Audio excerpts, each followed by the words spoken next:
Hello,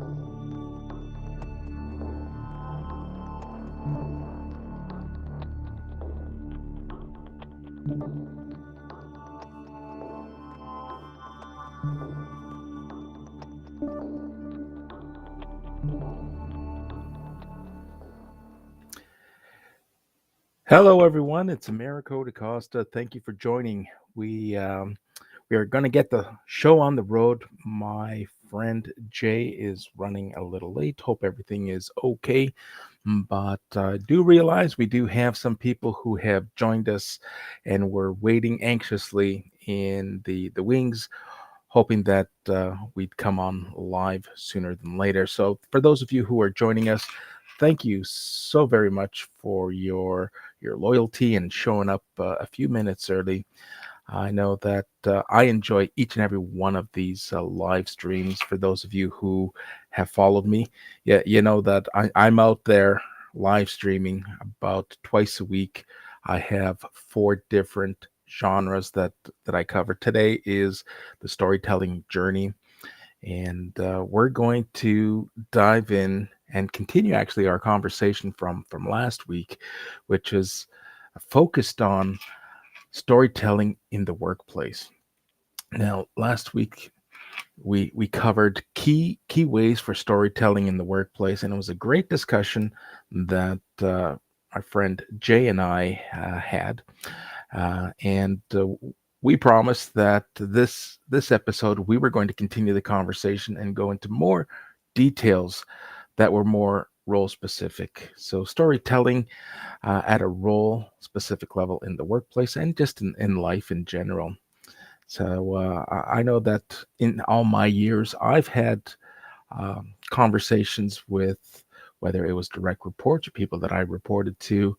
And for the longest time, I wasn't able to piece it together until I started having these relationships, these professional relationships with the authors like Jay who specialize in storytelling. And the more I listened and the more I articulated myself and heard others articulate themselves through storytelling, it's like, oh, I guess I have been doing storytelling all along, or I have been listening to others share their story. And that's really what today's show is going to encompass.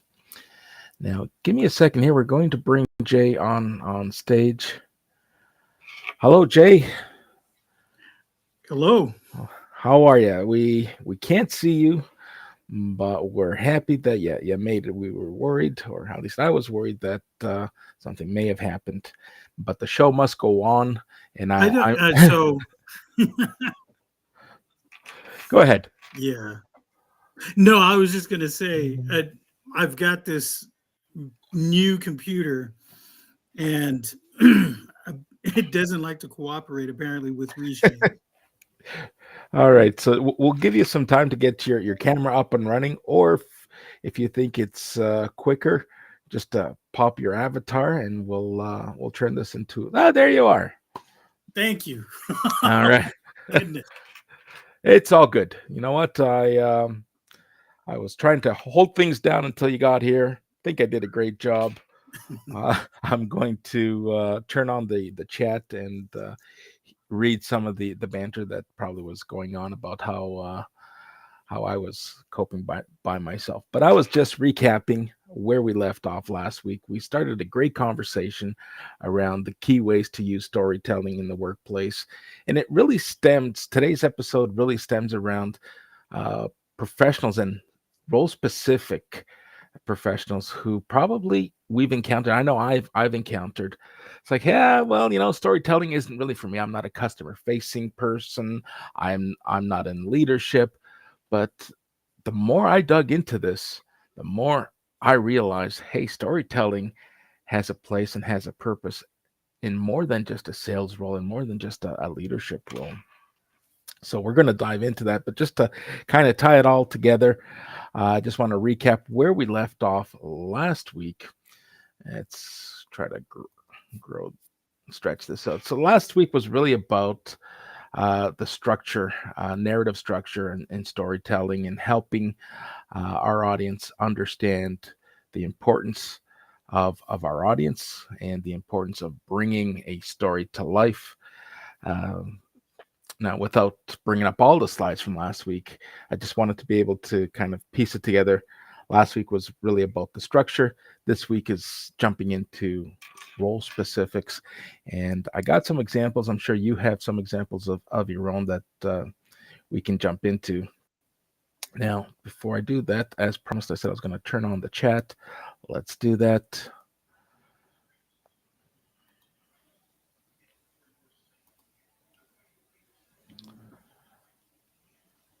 All right, so we have a few people with us. That's fantastic. Marcia, David, as well as Deanna. Thank you for joining and spending some time with us. Those of you who were joining through other streams, I must add, I am, at least I hope I am, multi-streaming today. I put in my YouTube streaming key, and hopefully we're streaming on YouTube as well. This is all about nurturing and adapting to the technology. I was going to broadcast this in 9 by 16 because I know the different platforms favor portrait, but I couldn't do it. Last minute, I had to pull out. And you know what? The stats suggest that the platforms are favoring these. But when you look at the numbers, it's still about a 50-50 split. And my heart still lays heavily and leaning towards landscape in 16 by 9. So uh, I will adapt as needed, but for now, I just wasn't ready. So I'm going to jump right in and welcome you back. It's always a pleasure to have not only someone to have a conversation with, but having someone who understands the subject matter and is an expert in that. I don't want to come on online. I don't want to portray myself as being something that I'm not. My skills lay heavily on leading, supporting, and developing professionals and businesses in the customer experience space. I help, in a variety of roles. I consider myself cross-functional, have a good understanding on the principles of storytelling, but you, my friend, are an expert in that area, and you've authored a book on that exact subject matter. So, welcome to the show. Before we get started, if you want to introduce yourself, I do want to save some time at the end to help you promote your event on Friday. I know you're speaking on Friday, and like for you to share that with the audience later at the end. But why don't we get an introduction first? Sure, absolutely. Thank you, Americo. I'm Jay Pascua, the storytelling strategist, and I help people and businesses specifically with brand building, content creation, and engagement. And you mentioned I did write a book. I launched that book December 12th of last year, and the book is titled The Rules of Engagement in Storytelling. And the rules of engagement, you hear that phrase usually when it comes to the military. And really that's if you think about it this way, sometimes you can be your own worst enemy. And so when you're out there in the field trying to tell your story, you want to be able to know what the rules of engagement are. How do you, first off, get an audience and then keep them engaged the entire time? And so that's what I try to do. I'm living in my purpose of helping other people tell their stories. And that's really what I want to do for as long as I can.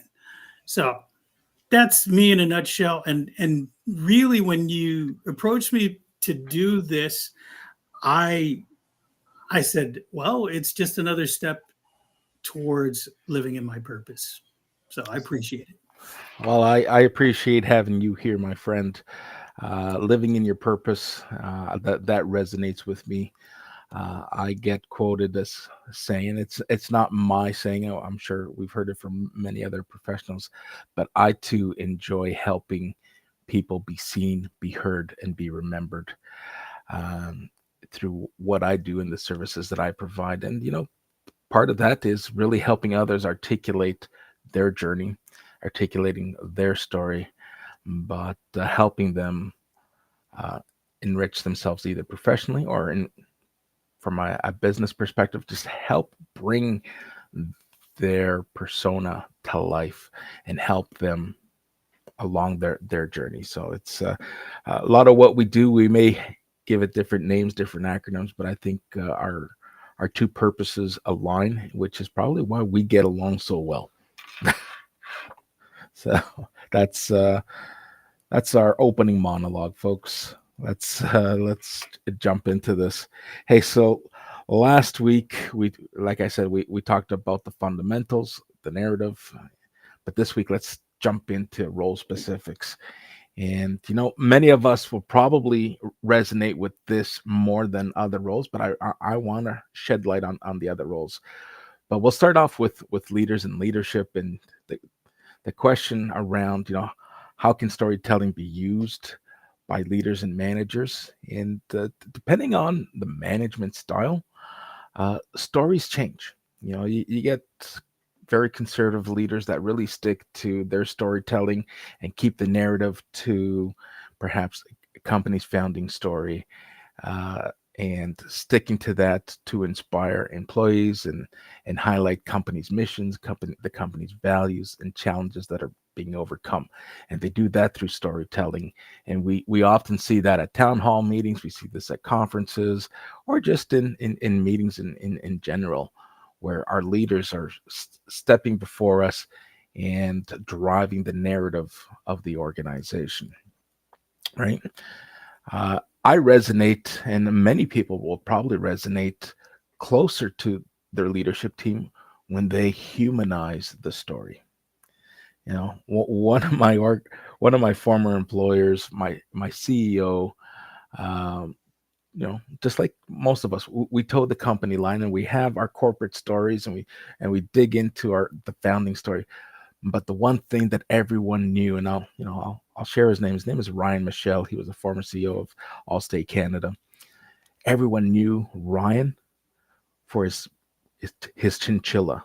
He had the family had a chinchilla as a family pet, and everyone across the organization at conferences, they would ask him, "How's the chinchilla?" And the chinchilla would always come up in the story throughout the conference, and that's what resonated with people. And he knew that he had engaged and had his audience's full attention because that chinchilla came along for the story. And his personal, we say humanize, his personal life's journey was intertwined with the corporate message. And I thought that's just ingenious to be able to mix and blend and find balance, to be able to keep your audience engaged and keep your audience wanting more. Man, good stuff. There's a story I want to share with you, and it was with a gentleman who was trying to connect with his audience, his employees, his staff. And one of the things that struck me was I overheard his employees talking about him. um, he drove a sports car. He had a nice home, and all the trappings basically of being an executive and being a founder of an organization. And so they were really talking bad about him. Like, look at this guy, silver spoon in his mouth, blah, blah, blah. When I finally had a conversation with him, he shared with me he came from nothing. He was a poor kid. He didn't have any, he went to public school, all the things, right, that really was about coming up rough. And, but he never really shared that with anybody in the company. And he said, I don't know how to, employees. I don't know how I can relate to them. And I said, by sharing that same story you just shared with me, right? And I said, you don't necessarily have to get personal, but you should be personable and share a little bit of your background. Once they understand where you came from, because by this time there were two or three iterations of employees and that came through, and so they weren't there at the beginning of the company. They didn't see the fact that he started in his garage, so to speak, right? Right. So all of those things came into play, and it really, he felt separated, and rightly so, from his employees. Now, once he shared the story in a company meeting and then shared vision, culture, and all of that other thing, the other things that everybody talks about, man, everybody really started to gel. The team started to be more open with one another. They really embraced each other as a team, and they looked to their leader as though they were more so peers than they were separate. So, Right. Yeah. Once you create that sense where you're fostering a sense of belonging and your team feels like they're part of your journey, or they can immerse themselves in your story, it just it changes the structure, it changes the dynamic and the culture in the organization. You're absolutely right. Um, that's a great story, and I'm sure we all have similar stories like that where we have differing opinions of, it doesn't necessarily have to be leaders, but just people who we've come across in our life's journey, people that we've worked with. And because we haven't heard their side of the stories, because some people are really good. Now, and I'd consider myself one of those people. For the longest time, I would check my personal life at the door, and you walk in, and I wouldn't be heard speaking of anything. But you touched on it earlier. It's not about bringing your personal life. It's about personalizing the story and knowing how and when to separate the two. Now, when I look at transitioning this and applying this in a customer journey refinement with a customer or a prospect, it's for me it's about creating story or encouraging the people that I'm working with.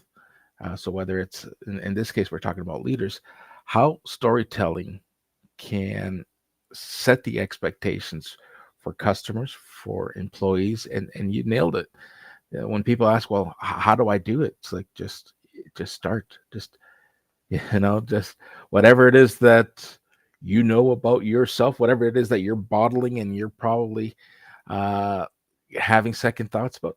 Hey, come out, share it. And you'd be surprised how people's guards come down as you start to share the your story and how the narrative changes. Where, to your point, people start respecting you, looking at you differently, and wanting to do better, do different for their peers and for the entire organization. So that does really resonate with many people, and helping people understand how this trickles down. There's a waterfall effect.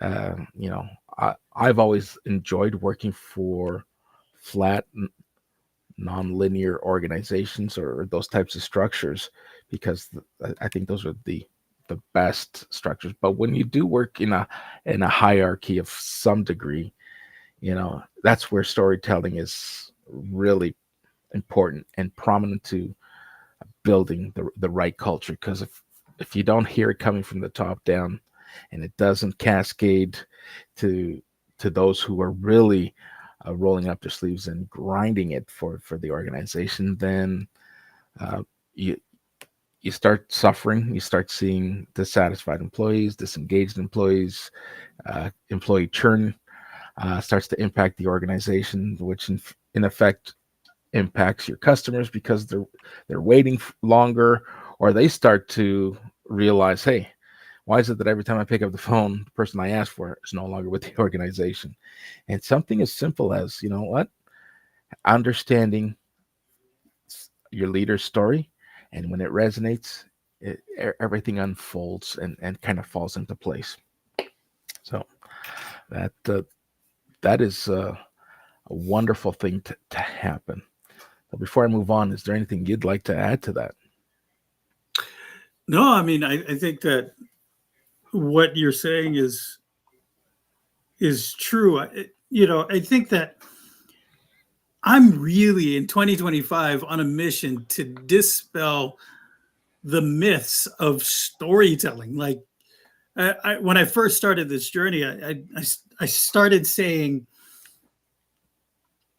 it's not all just about unicorns and knights in shining armor. Anytime I start saying storytelling, that is what I believe people are conjuring up in their minds, like, these fairy tales. But really, storytelling is just effective communication. And it's been around for ages, right? For as long as we've been able to communicate as a species. Hey, hey, I remember, like, if you go into the history books, you'll find it. For those who were immersed in that culture, they know it and understand it. But if you look at the indigenous community, and you'd always respect your elders, and the stories, like storytelling from your elders, were things that you sought, and they were passed on from generation to generation, right? And that that essentially is what we're trying to bring to a virtual landscape. And it wasn't long ago where it was taboo to come onto LinkedIn and share your personal story. It's like people would question, like, what are you doing? It's like, this is not the place for this. It's not the time. Like, take your story elsewhere. Now it's encouraged, right? Yeah, I think that one of the things that we started to see with LinkedIn, especially with live events, was that people, I mean, people were willing to spill their guts out, right? And it was kind of shocking for some people to hear and to see. But what it really is when you start to share your story and other people do the same, right? That reciprocal nature of storytelling, you start to build a community.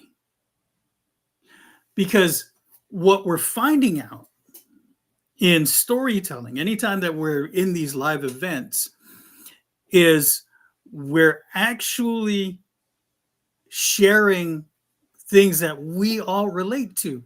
We all, as human beings, understand emotion, right? And we know pain, we know love, we know joy, sympathy, compassion, all the things that make us a human being, right? And so when that happens, it forms a bond between you and someone else. And that is why these events draw so many people. Yeah, and David is agreeing with you. Where you came from is a very good point. Talk about the roots. If you came or you grew up having nothing, and you flourished and you learned your life's lessons and you evolved and you celebrated all the progress that you've made, share that so that people know that it's not only possible for them if they were to live vicariously through your story, but it also helps demystify the perception that people create for themselves based on simply what they see on the here and now. It's like, yeah, I may be a prominent figure, I may be wealthy, I may come across as having an ego as a leader because of my shiny cars, the homes that I talk about having. But if you leave everything that led you to that moment, people's perception and the realities are based on what they see and what they know. So if you're not sharing what what they don't know, perceptions will be created based on what they do know. So, David, great point. Always let's talk about grassroots. Grassroots has a place in and sharing it. There's no shame in sharing our roots. All right. So next role, and there are possibly two trains of thought on this. But if we were to look at and consider the human resource role or a manager in human resource, and it's like, well, I gotta play Switzerland. I gotta sit on the fence. I gotta be very conservative. Like, we have to protect the organization. We have to like. There's a lot of checks and balances when you're in human resources. But hey, there's also an abundance of opportunity when it comes to applying storytelling in that HR space. And you know what? If I look at myself and put my hiring manager hat on, and when I was bringing people on, success stories, people want to know as part of the candidate experience when they're going through interviews. They want to hear success stories. So it's not only do I want to work for your organization, but you have to be able to tell me why I want to work for your organization. You know, share some success stories with me that will give me reason to not only answer your interview questions, but to really want to go above and beyond because there are tangible stories that I can relate to that'll help me grow and succeed in your organization. And for anyone who's in that HR space who says, you know what, we're best, just being neutral. I don't think so, not for a minute. I believe there's an onus of responsibility to inspire employees that you're trying to attract to work in your organization, but also employees that you're onboarding as well as the ones that are there already. You got to keep them engaged, and storytelling plays a huge role in human resources. I think that, man, you actually touched on it just a little bit, um, but it's a really important factor in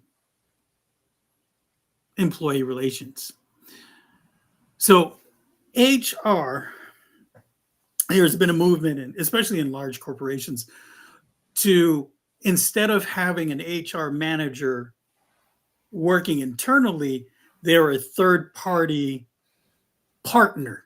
And so you're going to see a lot of 1099s, what we call 1099s Hmm. here, contract, Contract workers, yeah. right.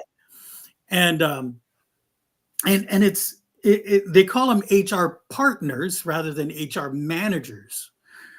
And that always kind of baffled me because you're right. How do you sell the company? How do you show that this is the company you should be working for? How do you show other people who are applying for the position just how great this company is when you're neutral? Right? How do you stay neutral and when you're trying to entice somebody to come work for this particular company? You can't. For me, I think that you're right. I think that there needs to be, some sort of marketing that has to come from that HR manager. It doesn't have to be, like an entire like spiel, but at least you have to be part of the company. You have to understand the culture. You have to understand, right, the mission, vision, and all of the other things that come along with it. So how do you do that when you're neutral? It's Right. difficult, yeah. Yeah, and I think that I think that there's definitely there has to be an alignment. Your story as an HR partner should be the same story as the company that employs you, whether you're a 1099 contract employee or whether you're a W 2 who works in actually as in line with the company. So, Yeah, and the reality is that that neutrality drives people who are candidates to kind of veer off elsewhere. They go to those fish bowls, they go to Glassdoor, and they go and they read what former employees are saying. Now, former employees can easily taint the culture by sharing their opinions, which sometimes some are true and some are I would say maybe fluffed a little bit because of a disgruntled employee exit. So you got to take those reviews with a grain of salt. But when that's all you're providing to your candidate by remaining neutral, you're doing yourself a disservice, right?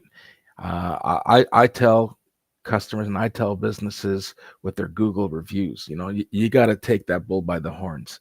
You got to take the good, the bad, and the indifferent and address those.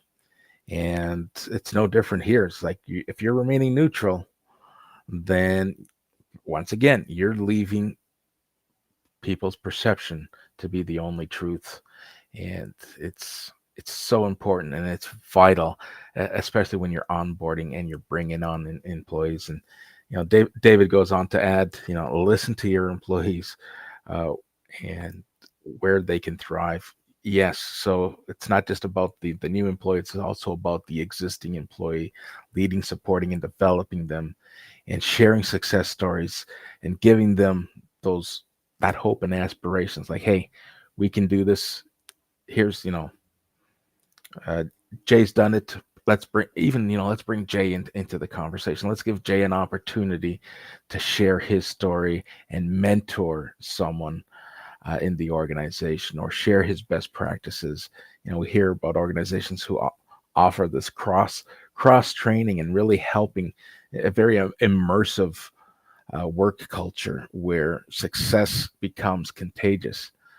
And that success, I think HR plays just as much of a crucial role in that success, more than they perhaps care to imagine as they try to remain neutral. So, right. I think one of the things that I understand the need for neutrality when it comes to potentials for liability and mhm, conflicts and stuff like that. Definitely understand that. But even in those aspects, when issues do arrive and arise, right, you can use a story to kind of help steer the conversation and to steer the issue in such a way that's going to be beneficial to not only the employee but to the company as well. And it's gotten to the point where it's uh, a company and the workplace, it's so litigious, right? It's mhm. there's all types of litigations that occur, and it shouldn't have to be that difficult. But I get the structure and why it's there, but that doesn't mean that we should abandon just how we interact with one another for the sake of avoiding a litigation. Yeah, So, here's my thought.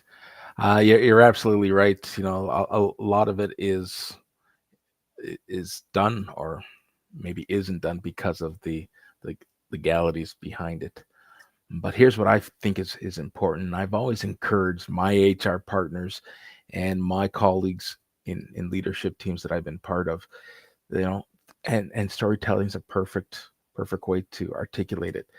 Sometimes, there are still organizations who might have, the suggestion boxes, but there are others that have digitized and have their annual or semi-annual employee surveys. And so often there are things and questions that come up and arise that employees never get an answer to. storytelling is equally an equally important place to not only share something that works, but also through storytelling, explain the why things aren't happening. You know, here's some great feedback that we got once again this year, and here's why we can't proceed to it. And once you close that loop and share the story as to why things aren't evolving or why things aren't happening, whether it's company doesn't have an appetite for it or because of the litigious um, backlash that may arise from it, just if you tell someone the why things aren't happening and you share that story, people will respect you and not just, well, what's the point of sharing my opinion if no one's really listening? I've been asking this, year over year, and every survey this comes up and we hear nothing. So lean into storytelling to not only share the wins, but also use it to share the whys or the why nots. Yeah, that's pretty powerful, man. That it the fact that people on both sides, right, whether you're in the administration or whether you're a line employee, I don't think there's a delineation, but a lot of people see that there's the separation, and when you see that separation, there's a tendency for people to be gun shy, to share their thoughts and opinions either way. And so you can see that the executives or the administration, they really want to know what's going on so that they can help foster better morale. They can, look for better efficiencies, things that they may not see at a 10,000-foot level. But what happens is, because of that perceived perception again, that perceived separation, why don't we just send out a survey? No, why don't you just go to the floor and talk to Have somebody? a conversation. Have a Yes. conversation. Yeah, forget MailChimp, right? Who cares? Um, and and then you're you're also fostering. This happens a lot of times where surveys are put out. There's that distrust that, hey, I'm going to say something that's supposed to be anonymous, right? Is it really anonymous? And I can remember there was there was one organization that I worked for that sent out the survey, and people asked, right? The employees, the team, they asked, is this anonymous? Yes, yes, yes, it's anonymous. It wasn't. It was not. And that blew my mind. Um, and there was a bit of miscommunication, but the fact of the matter is, though, right, there's that level again of separation.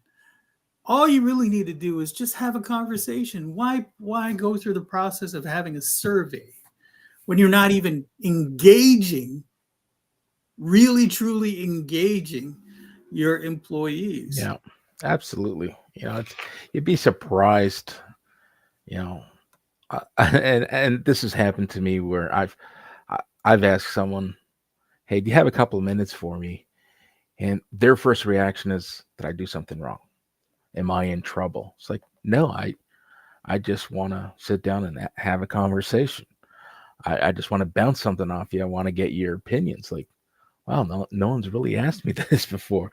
Usually when I get called up or called in, or it's usually something I did wrong. It's like, well, no, that's get used to my leadership style, because you were going to have conversations where you did nothing wrong, and in fact, I'm going to lean into some of the great things you're doing so that you can help me help others. But that's the culture we've created, right? Right. And Yes. organizations, everyone becomes so apprehensive and complacent, and not, you know, some days they feel like they're walking on eggshells when leaders and managers are walking the floor. It's like, We need to do a better job at removing that tension and know that, hey, we're people just like any others. We wake up in the morning, we put our pants on one leg at a time. Let's, let's put people at ease and just have conversations. Not everything needs to be structured. I also get coined into saying, to some of my prospects, not everything needs to be tear down and rebuilt. You know, we can do some refining and change some of the processes. Let's revisit some of the processes. Let's look at what you're doing today, and with some level of refinement and just tweaking, you'd be surprised how your ROI increases, improves, and changes. Right. So Yeah, you reminded me of something. So I may be a stinker for this, but I purposely did stuff like, I need to see you in my office. You got 10 minutes. And so, the whole time they're sweating between that, the 10 minutes, and then they're coming in and they're sitting down like, is there something I did wrong? Is there an issue that I needed? No, you did fine. I just want to get your opinion on something. And be like, oh my God. yeah, it's we take for granted how people, sometimes it's out of respect and it's with good intentions. They respect you so much that when you come looking for them, there's that sense of fear, and that's almost, I would say that if we go back to my grassroots, that's how I was raised. You were raised to fear your father. When dad spoke, or when his voice rose, like you knew you did something wrong, and you knew you needed to change something quick, right? But we've evolved and we've changed, and we're getting better. Is there room for improvement? I would say absolutely. Continuous improvement will be something that forever we'll be working on. But let's jump into the next role, and this one is probably the one that people resonate with the most, next to leadership, is that sales and marketing roles. Anyone who's in sales and says, I can't see or understand how I can fit storytelling into what I do and what I sell. If that's your thinking, throw in the towel. You're not designed or meant to be in sales, or you're gonna learn the hard way through attrition of some kind, that you just weren't cut for the role, because sales and marketing is all about storytelling. And if you don't know how to articulate yourself and you don't know how to leverage storytelling, then you need to reach out to guys like Jay and guys like myself who want to help you be seen, be heard, and be remembered. And remembered is really, you know, what matters. You'll be seen, and people will have opinions of how you present yourself. You'll be heard, and people may agree or disagree with your message. Those who resonate will continue the conversation. Those who don't resonate, or just because maybe bad timing, like your product, it could be the price, but you want to leave a memorable impression, and storytelling is, let me tell you, one of the best ways to ingrain someone's memory.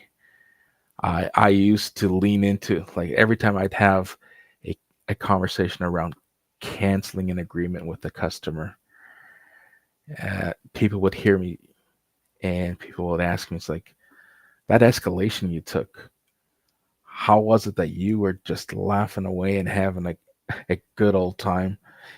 And it's like, well, even at the time of exit, when a customer decides, what, this isn't working out, you gotta treat them with respect. You gotta share a memorable story. So when it's time for them to revisit your product, your service, they're gonna say, what, things didn't work out with Americo. Prices were too high. The product was inferior. But man, he really took good care of me. I want to be able to give him another opportunity. Let's reach out to him. And when you're in sales, you always got to leave the door open to win back customers. And when you share that through storytelling and you leave someone with a memorable story, it's like, hey, I'll be here. Like, this isn't goodbye, it's until next time. And if you leave that memory, you will have a funnel that you'll know won't know what to do with, because you'll have new prospects coming in and you'll have customers trying to get back in the door and give you a second chance. Yes, absolutely. So storytelling, especially in customer service and especially in the call center business, allows you to do two things, right? And these are the really important things when it comes to sales, especially, right? One, it help you establish rapport, right? And rapport is really important, right? That means there's a little bit of give and take. You're engaged. And two, this is the really important one, it establishes your authority. If you're able to share your story, your company story, whatever it is, people are going to start to wait a minute. So the product is supposed to do that? Oh, okay. Then maybe I shouldn't have called. But also, yes, being memorable. And you reminded me of a couple of instances. And one of the instances was uh, taking an escalation, right? A guy upset, right? He wants to speak to a manager. So I'm the manager, right? And I did my greeting, introduced myself, and the guy goes, "Where are you? What part of the country are you in?" And I said, "I'm in Alabama." He said, "Alabama? You don't have an accent. You're probably in a Middle Eastern country somewhere." And my eyes just like perked up, like, wait a minute. Wait a minute. What? Listen, while we do have partners that answer calls in another part of the world, I'm really in Alabama. And he just kept on going on and on and on. And I was like, "Sir, if it'll help, I can go ahead and turn on an accent for you and see if you have a conversation with my friend Cletus here, and we can go on." And at there was dead silence for at least an entire minute, and then the loudest laughter you could ever imagine. And he said, "Listen, that's the first time I've heard anybody do something like that. I want to talk to you." So storytelling, right? And that's just a kind of an exaggeration of how storytelling can help, but it really it there's a thing in storytelling we call a pattern interrupt, right? If you can do that when somebody is upset, it stops them dead in their tracks and they're now listening for the next part of what you're going to say, right? An extreme form of this is for kids, where many years ago you saw this viral thing where they threw cheese on a crying baby and the baby stopped. Right? They stopped crying altogether. They're like, "What's this piece of cheese doing on my face?" That's a pattern interrupt. It stops people mid thought, and then they're now poised to hear the next thing that you're going to say. So it really does help to be able to kind of get through to somebody, especially when they're upset. So I just thought I'd share that with you. I remember hearing the funny part, right? The Sometimes you got to stand out, and that's how I did it a lot of Yeah, times. absolutely. And don't be afraid. You hear people say, think outside the box, or don't be afraid to give it a try. It may work, it may not work, but try something different. I did have I did, I didn't have the accent question, but I did have someone after a salutation that I announced myself as Americo. It's like, Americo, the hell kind of name is that? It's like, yeah, I'm gonna go with it's my name. How's that?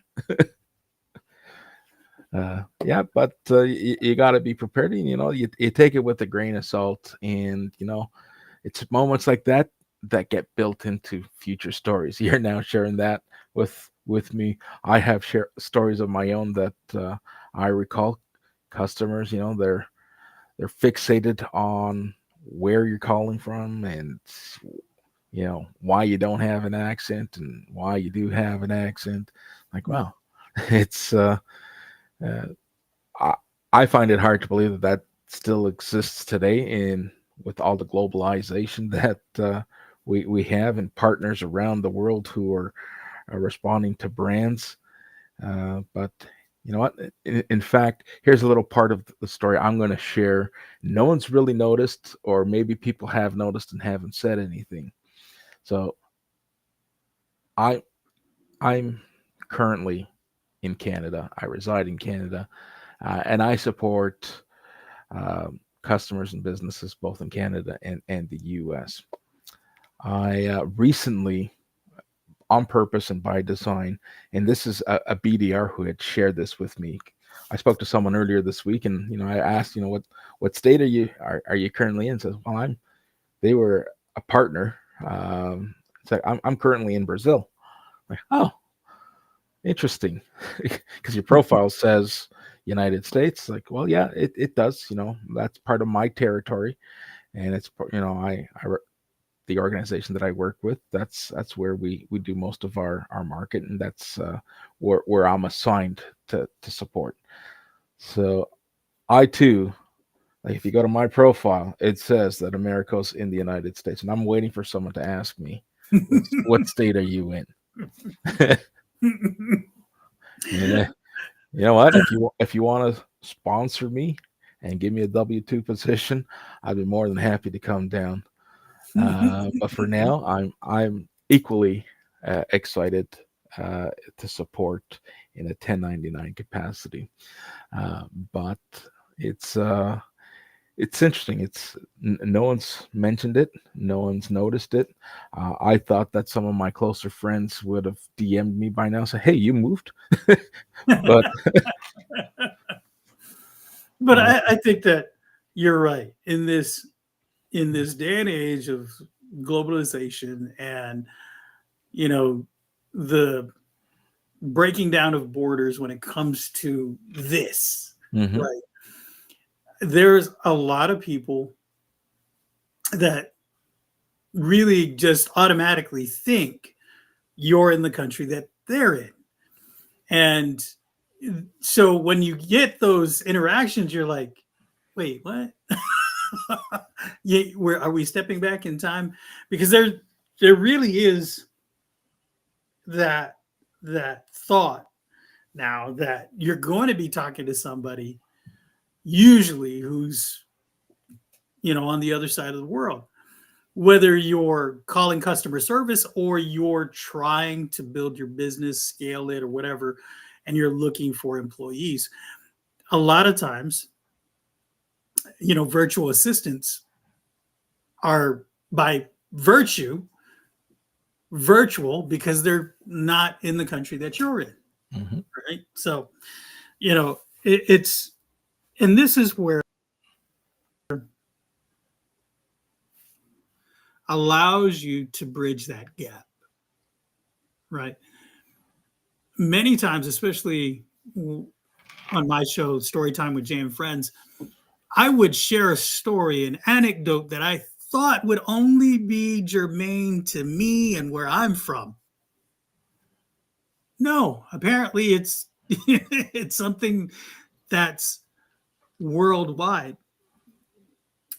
Couple of things. I'll give you a real prime example.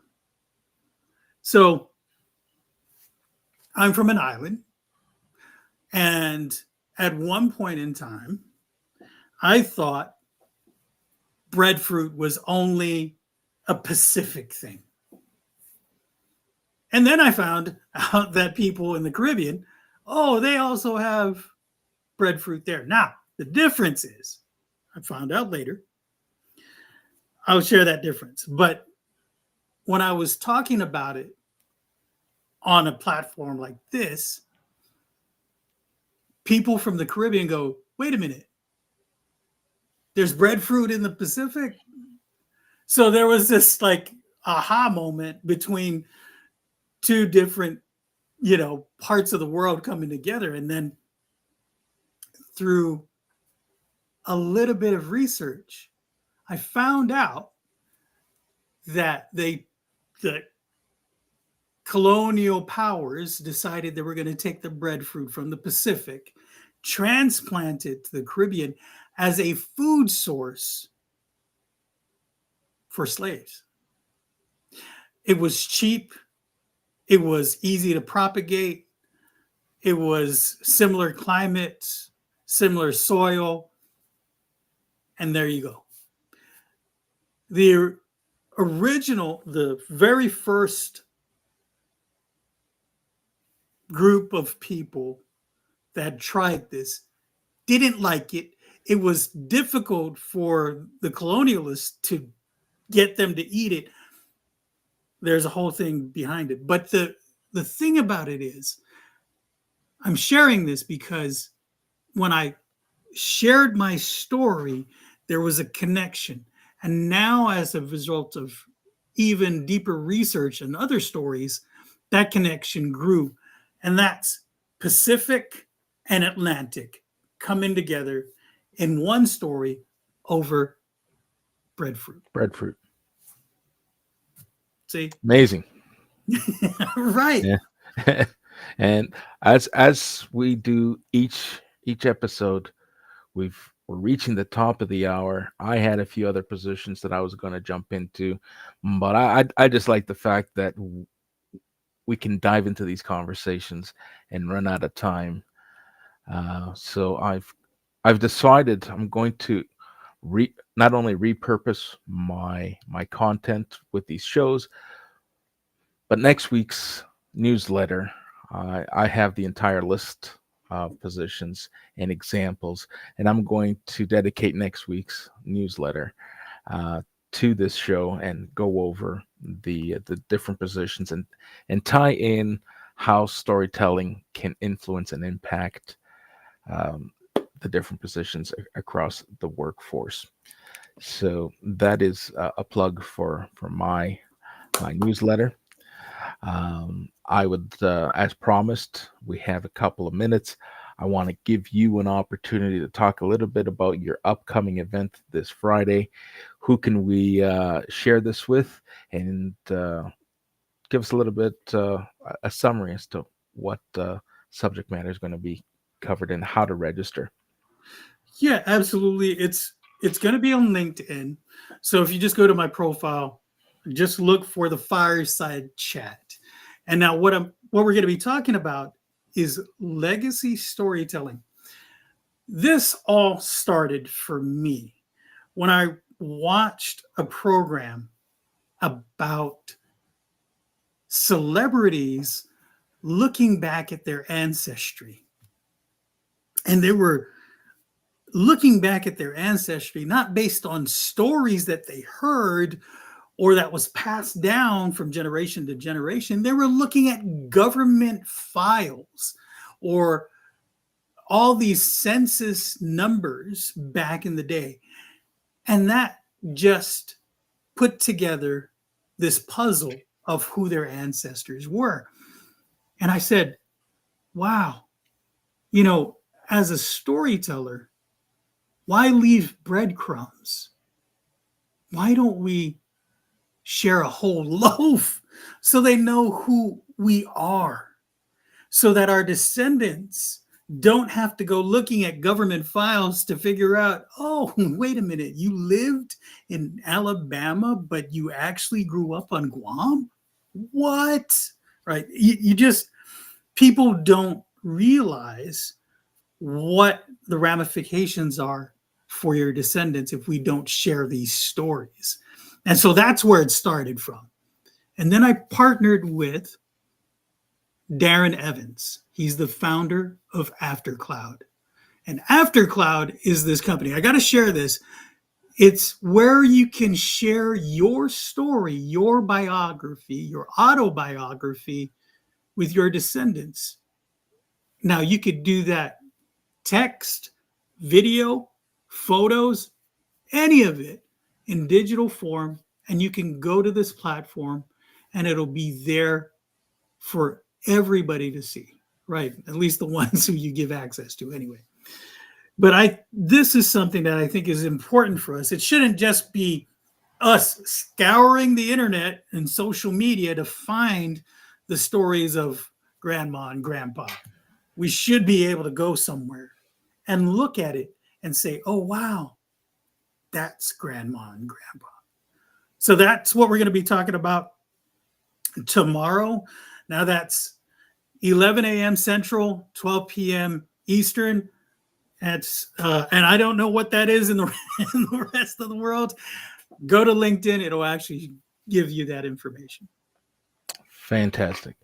Thank you for sharing that. I'll be sure to carve out my calendar, unless there's something that will there be a replay in the event that I can't make it live. Will there be a replay?